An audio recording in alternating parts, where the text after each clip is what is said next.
Le patron est parti en voyage d'affaires pendant un mois et a laissé sa petite amie à la tête de l'entreprise. Qui aurait cru que son premier acte en tant que nouvelle patronne serait de s'en prendre à moi? À 10 heures du matin, je suis arrivé ponctuellement au bureau. J'ai vu un collègue nerveux qui pointait du doigt le bureau du patron en chuchotant « Tiffany est là, elle veut te voir ». Tiffany Fox était la nouvelle petite amie du patron, connue pour son arrogance et son mauvais caractère. J'ai posé mon café de côté et j'ai poussé la porte pour entrer dans le bureau. À peine avais-je mis un pied à l'intérieur qu'un dossier a volé directement vers mon visage. Sais-tu quelle heure il est? La politique de l'entreprise stipule que le travail commence à 8 heures. Pourquoi arrives-tu à 10 heures? Le bord tranchant du dossier m'a laissé une coupure saignante sur le front. J'ai porté la main à ma blessure en regardant Tiffany, qui jouait à la patronne derrière le bureau. Mon horaire d'arrivée à 10 heures était un privilège spécial en tant que meilleur vendeur. Tout le monde dans l'entreprise connaissait cette règle tacite. Il y a des années, alors que l'entreprise du patron était au bord de la faillite, j'avais été embauché par erreur. Au cours de mon premier mois, j'ai généré $1 million de ventes, sauvant l'entreprise du gouffre. Depuis, le patron me considérait comme un atout précieux, tenant toujours compte de mes opinions dans les décisions importantes. Elle a frappé le bureau, le visage déformé par la colère. Regarde ton registre de présence. Tu arrives à 10 heures depuis tout un mois. Penses-tu vraiment être au-dessus des règles de l'entreprise? Selon la politique interne, si tu arrives en retard 3 jours d'affilée, tu peux être licencié. Alors, tu peux partir. Je l'ai regardé, incrédule. Tu me vires? As-tu consulté le patron? Je générais 80% des bénéfices de l'entreprise, et elle avait l'audace de me licencier. Tiffany a ricané avec mépris, me regardant avec dédain. Tu n'es qu'un vendeur, un moins que rien. Qu'est-ce qu'il y a de mal à ce que je te vire? C'est l'entreprise de mon petit ami. Je suis la petite amie du patron. Je vire qui je veux. Le patron m'avait toujours traité avec respect, alors je ne pouvais pas partir comme ça. Je me suis assis sur le canapé. Tu devrais d'abord demander au patron. Tiffany a levé les yeux au ciel. Et toi, qui es-tu pour me dire ça? Elle a appelé le patron directement. De l'autre côté de la ligne, sa voix semblait fatiguée. Qu'est-ce qui se passe, Tiffany? Celle qui me criait dessus un instant plus tôt a changé de ton immédiatement et, d'une voix mielleuse, a dit « Mon amour, tu me manques ». Le patron a soupiré. Dis-moi juste ce qui se passe. Rien, a répondu Tiffany en me regardant avec un sourire triomphant. Il y a un vendeur qui ne respecte pas les règles, il arrive toujours en retard. Je veux le virer. Fais ce que tu veux. J'ai besoin de me reposer, a-t-il répondu avant de raccrocher. Tiffany m'a regardé avec arrogance. Tu as entendu? Je peux virer qui je veux. Maintenant, dégage. J'ai laissé échapper un rire sarcastique en la fixant. Tu es sûr? Si le patron revient et découvre que tu m'as viré, ça pourrait ne pas lui plaire. Je l'ai averti calmement. Après tout, des chasseurs de tête essayaient de me recruter depuis des années avec des offres énormes, mais par loyauté envers le patron, j'étais toujours resté. Partir ne m'affectait pas, mais Tiffany n'aurait pas la même chance. Je me suis retourné et suis sorti du bureau. Dehors, mes collègues avaient entendu la dispute, bien qu'ils ne savaient pas exactement ce qui s'était passé. Tous me regardaient. Patron, qu'est-ce qui s'est passé? J'ai commencé à ranger mes affaires avec efficacité, en souriant. Qu'est-ce qui s'est passé? J'ai été viré. Voilà ce qui s'est passé. Les yeux de mon collègue se sont écarquillés. Elle t'a viré? Tiffany est folle. Tout le monde sait que tu es la poule aux œufs d'or. Elle n'a pas peur que le patron rompe avec elle? J'ai secoué la tête en riant. Eh bien, ce n'est plus mon problème. C'était sa décision. Elle devra en assumer les conséquences. Mon collègue était furieux. Mais pourquoi t'a-t-elle viré? Tu lui as fait quelque chose? J'ai froncé les sourcils, réfléchissant un instant. Je suppose que c'est parce que la dernière fois, quand elle a commencé à répandre des rumeurs sur soi, je l'ai défendue, tu te souviens? Depuis, elle est sur mon dos, cherchant n'importe quelle excuse pour m'embêter. Hier, Tiffany a posté une photo d'elle dans le groupe WhatsApp de l'entreprise, et tout le monde a commencé à la complimenter. J'ai été le seul à ne rien commenter. Je suppose que c'était la goutte d'eau. J'ai fini de ranger et je suis allé au service des finances pour récupérer mon salaire du mois. Je n'avais travaillé que 10 jours, mais mon salaire et ma commission s'élevaient à 100 000 $. J'ai informé la fille des finances que j'avais été licencié et lui ai demandé de transférer l'argent sur mon compte.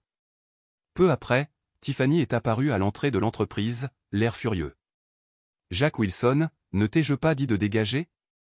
Qu'est-ce que tu fais ici ?» Je l'ai regardée calmement. Elle était toute fière, pensant avoir décroché un super petit ami.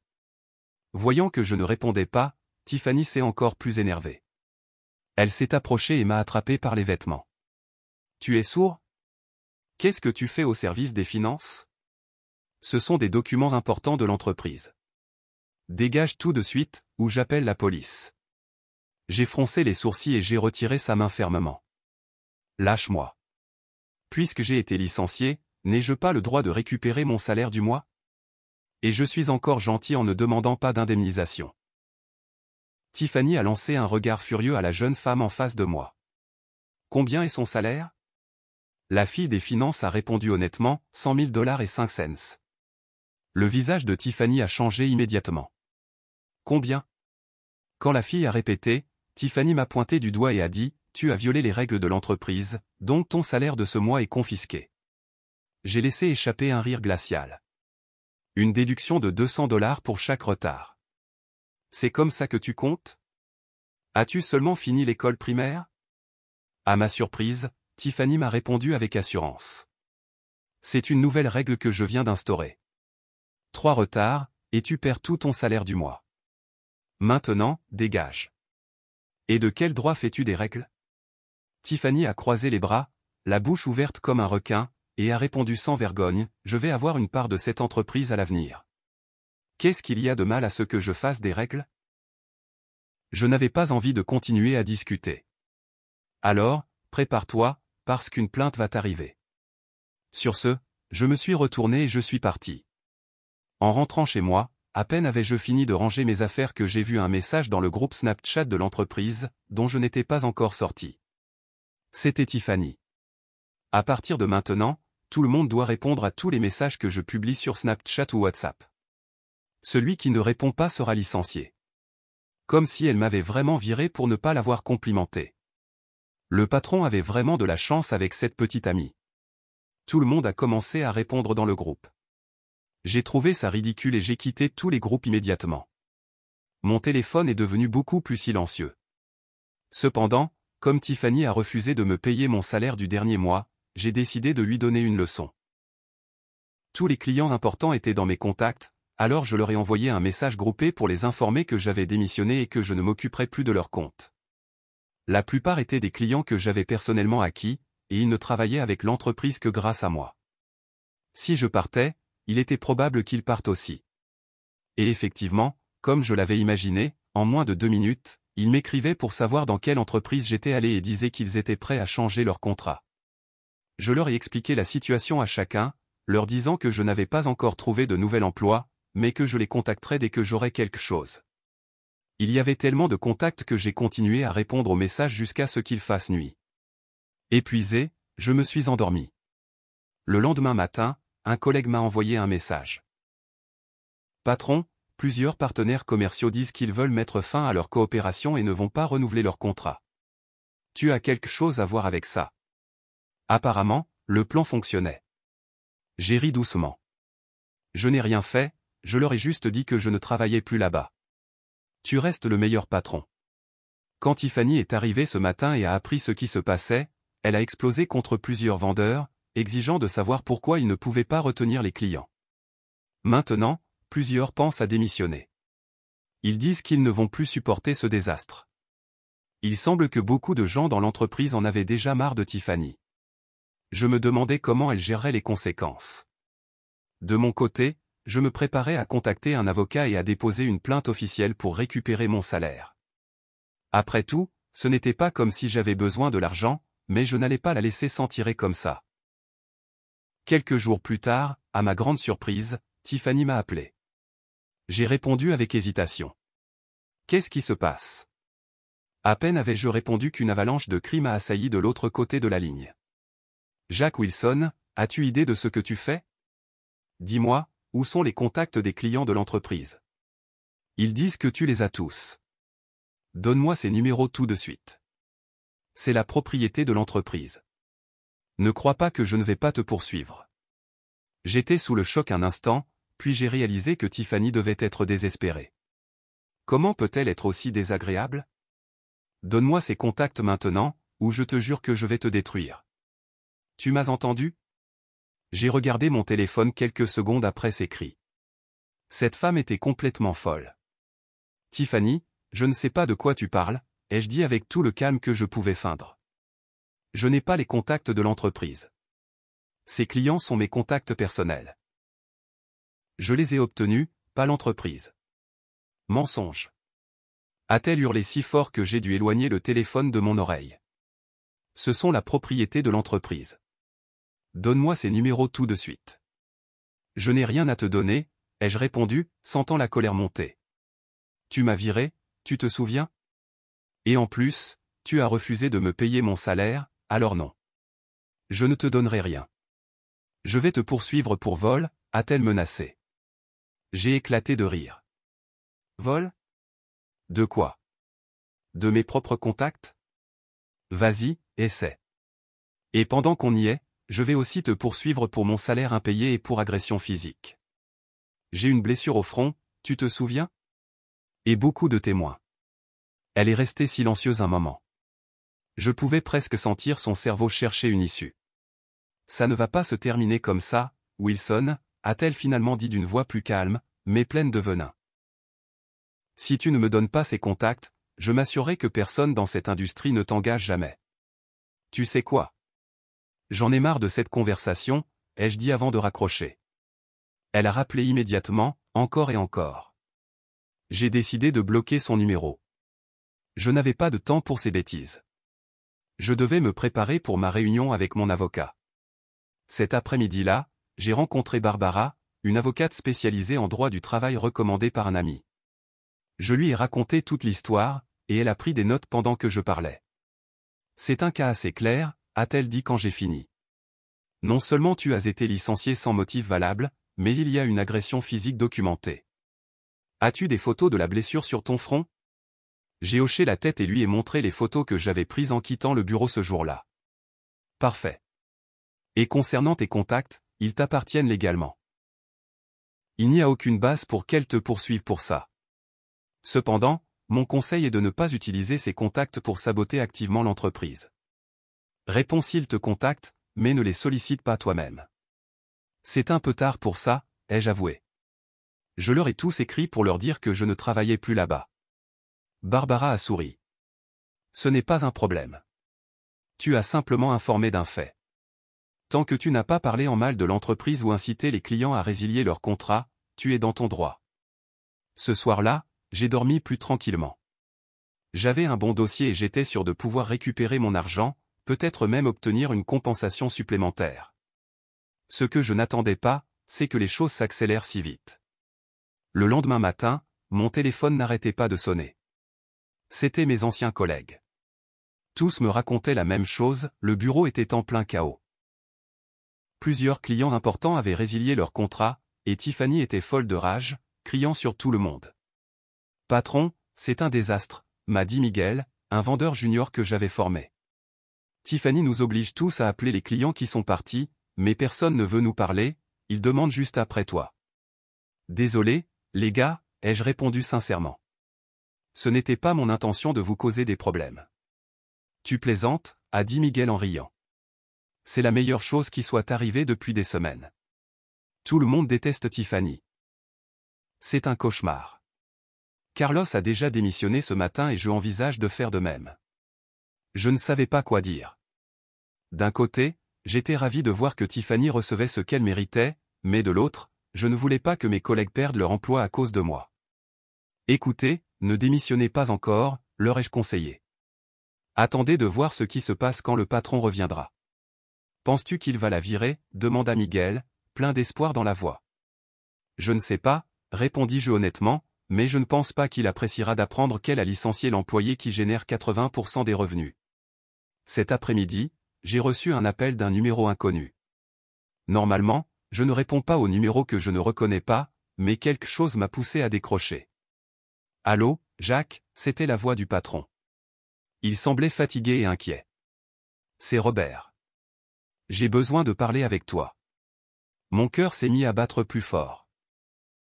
Je n'attendais pas de nouvelles du patron avant quelques semaines. Bonjour, Robert, dis-je en essayant de paraître décontracté. Tu n'étais pas en voyage? J'ai dû rentrer plus tôt, répondit-il avec un soupir. J'ai appris ce qui s'est passé. Je suis dans mon bureau maintenant. Pourrais-tu venir? On doit parler en personne. Mon esprit s'est mis à tourbillonner. Était-il en colère contre moi? Tiffany lui avait-elle raconté sa version de l'histoire? Allait-il me menacer d'un procès? Je ne sais pas, Robert, répondis-je prudemment. J'ai déjà engagé un avocat pour récupérer mon salaire. Peut-être devrions-nous laisser nos représentants légaux parler d'abord. Non, Jacques, s'il te plaît, sa voix semblait sincèrement angoissée. Je ne veux pas que ça devienne une bataille juridique. Je veux juste parler avec toi, d'homme à homme. Je te promets qu'il n'y a pas de piège. J'ai hésité un instant. J'avais toujours eu une bonne relation avec Robert. Avant Tiffany, nous n'avions jamais eu de problème. Il m'avait toujours traité avec respect. D'accord, j'ai fini par accepter. Je serai là dans 1 heure. Quand je suis arrivé au bureau, j'ai tout de suite remarqué que quelque chose avait changé. L'atmosphère était tendue, et tout le monde me regardait avec un mélange de surprise et de soulagement. Tiffany n'était nulle part.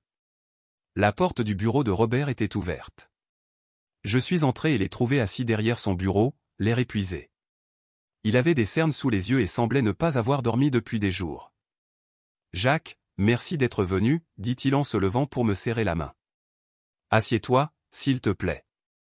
Je me suis assis en face de lui, me sentant étrangement mal à l'aise dans un endroit où j'avais été des centaines de fois auparavant. Robert, avant tout, commençai-je, je veux que tu saches que je n'ai pas incité les clients à annuler leur contrat, je leur ai juste dit que je ne travaillais plus ici. Robert a levé une main pour m'arrêter.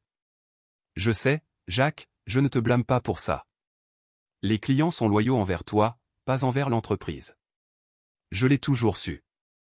Il a marqué une pause, se frottant les yeux. Écoute, je vais être direct. J'ai fait une énorme erreur en laissant Tiffany prendre les commandes.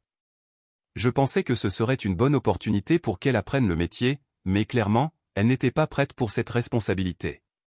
Je n'ai pas pu m'empêcher de laisser échapper un ricanement sarcastique. Robert m'a regardé avec un sourire triste. Oui, je sais. C'était stupide de ma part. Mais Jacques, je veux réparer ça. Je veux que tu reviennes. Qu'est-il arrivé à Tiffany? Demandai-je, évitant de répondre directement à son offre. C'est fini, répondit-il sans détour. Quand j'ai appris ce qu'elle avait fait, je suis rentré immédiatement. Hier, nous avons eu une conversation longue et très désagréable. Ce matin, elle a pris ses affaires et elle est partie. Elle ne travaille plus ici. Elle n'est plus dans ma vie. Je suis resté silencieux, assimilant l'information. Une partie de moi se sentait justifiée, mais une autre avait pitié de Robert. Il semblait vraiment brisé. Je suis désolé, dis-je finalement. Ne le sois pas, répondit-il fermement. C'était mon erreur. J'aurais dû voir les signes avant. Mais maintenant, j'ai besoin de ton aide, Jacques. L'entreprise est en difficulté. Les clients partent, et le personnel est démoralisé. J'ai besoin que tu reviennes. Je ne sais pas, Robert, hésitai-je. Quelle garantie ai-je que ça ne se reproduira pas? On ne m'a même pas payé mon dernier salaire. Tu as raison, acquiesça-t-il. Et c'est pourquoi je veux t'offrir plus que ton ancien poste. Robert ouvrit un tiroir et en sortit une enveloppe épaisse. Il la fit glisser sur le bureau vers moi. Voici ton salaire du mois, plus un bonus pour les désagréments. Et il y a autre chose. J'ouvris l'enveloppe. À l'intérieur, il y avait un chèque de 150 000 et un document juridique. Je l'ai sorti et commençai à le lire. Un contrat de partenariat? Demandai-je, surpris. Oui, je veux t'offrir 30% de l'entreprise, Jacques. Tu l'as mérité. Tu es la raison pour laquelle cette entreprise tient encore debout. Ça l'a toujours été. Ma bouche s'est ouverte de surprise. Je n'avais jamais attendu quelque chose comme ça. C'était une chose qu'il me demande de revenir, mais m'offrir une part de l'entreprise. C'est inattendu, dis-je en parcourant le contrat. Écoute, je sais que tu as probablement de meilleures offres qui t'attendent. Tu es le meilleur vendeur que j'ai jamais rencontré. N'importe quelle entreprise t'embaucherait en un clin d'œil, mais je crois sincèrement qu'on peut faire de grandes choses ensemble en tant que partenaire. Je ne savais pas quoi dire. Robert avait raison, j'avais déjà d'autres offres. Plusieurs chasseurs de tête m'avaient contacté dès qu'ils avaient su que j'étais disponible. Mais aucune ne proposait un partenariat, juste des salaires plus élevés. J'ai besoin de temps pour y réfléchir, répondis-je finalement. Bien sûr, acquiesça Robert. Prends tout le temps qu'il te faudra, mais il y a autre chose que tu devrais savoir. Quoi donc? J'ai entendu dire que Tiffany essaie de répandre des rumeurs négatives sur toi dans l'industrie. Elle dit que tu as volé des données de l'entreprise et que tu as incité les clients à annuler leur contrat. Je lâchai un juron. J'aurais dû me douter qu'elle tenterait quelque chose comme ça. Si tu acceptes mon offre, continua Robert, je ferai une annonce publique pour clarifier toute la situation. J'expliquerai que tu as été licencié injustement en mon absence et que tu es maintenant mon partenaire. Ça devrait faire taire toutes les rumeurs qu'elle essaie de propager. C'était une bonne offre, je devais l'admettre. Non seulement je récupérerais ma position et une part de l'entreprise, mais ma réputation resterait intacte. Laisse-moi y réfléchir, dis-je en rangeant le contrat dans l'enveloppe. Je te donnerai ma réponse demain. Cette nuit-là, je n'ai pas pu dormir, pensant à l'offre de Robert. D'un côté, j'étais flatté, et l'offre était généreuse. De l'autre, je ne pouvais pas oublier si facilement ce qui s'était passé. Et si Robert refaisait la même erreur avec une autre petite amie à l'avenir? Le lendemain matin, j'ai décidé d'appeler Miguel pour savoir comment les choses se passaient au bureau. « Patron, tu ne vas pas croire ce qui se passe, » dit Miguel dès qu'il a décroché. Robert change tout. Il a viré tous les amis que Tiffany avait fait entrer dans l'entreprise, il a réorganisé les départements et il s'est même excusé publiquement auprès de tout le personnel pour ce qui s'est passé. Vraiment? Dis-je, surpris. Oui, il a même réembauché Carlos et ne cesse de demander après toi. On dirait qu'il est désespéré que tu reviennes. Après avoir parlé avec Miguel, j'ai décidé que je devais rencontrer Robert à nouveau. Cette fois, je l'ai convoqué dans un café neutre, hors du bureau. Quand je suis arrivé, Robert était déjà là, buvant un expresso et consultant des documents sur sa tablette. Il semblait moins fatigué que la veille, mais toujours préoccupé. « Jacques, merci d'être venu, » dit-il en rangeant ses documents. « As-tu réfléchi à mon offre ? » « Oui, et j'ai quelques conditions, » répondis-je directement. Robert sourit. « Je m'en doutais. »« Vas-y, je t'écoute. »« D'abord, je veux 40%. »« Non, 30%, » dis-je, me préparant à négocier. À ma surprise, Robert acquiesça sans hésiter. « D'accord. Deuxièmement, je veux avoir le dernier mot sur toutes les décisions concernant les ventes et les clients. »« Ça me semble juste, » répondit-il. « Tu es meilleur que moi là-dedans. Troisièmement, je veux ramener ma propre équipe de vendeurs, Miguel, Carlos et quelques autres en qui j'ai confiance. »« Pas de problème, » dit Robert. J'ai déjà réembauché Carlos et je lui ai donné une augmentation. J'étais surpris par la facilité avec laquelle il acceptait tout. J'avais prévu plus de résistance. « Pourquoi acceptes-tu tout si facilement ? » demandai-je, suspicieux. Robert soupira et posa sa tasse de café sur la table. « Parce que j'ai failli perdre mon entreprise, Jacques. Quand j'ai appris ce qui s'était passé, j'ai vérifié les comptes. En seulement 3 jours, nous avions perdu 60% de nos clients. Si ça continuait, dans 2 semaines, nous serions en faillite. » Il fit une pause et me regarda droit dans les yeux. « Tu as sauvé mon entreprise une fois quand elle démarrait, et maintenant j'ai besoin que tu la sauves à nouveau. Je suis prêt à payer le prix qu'il faudra. » Son honnêteté m'a touché. Je voyais qu'il était vraiment désolé pour ce qui s'était passé. « D'accord, » dis-je finalement.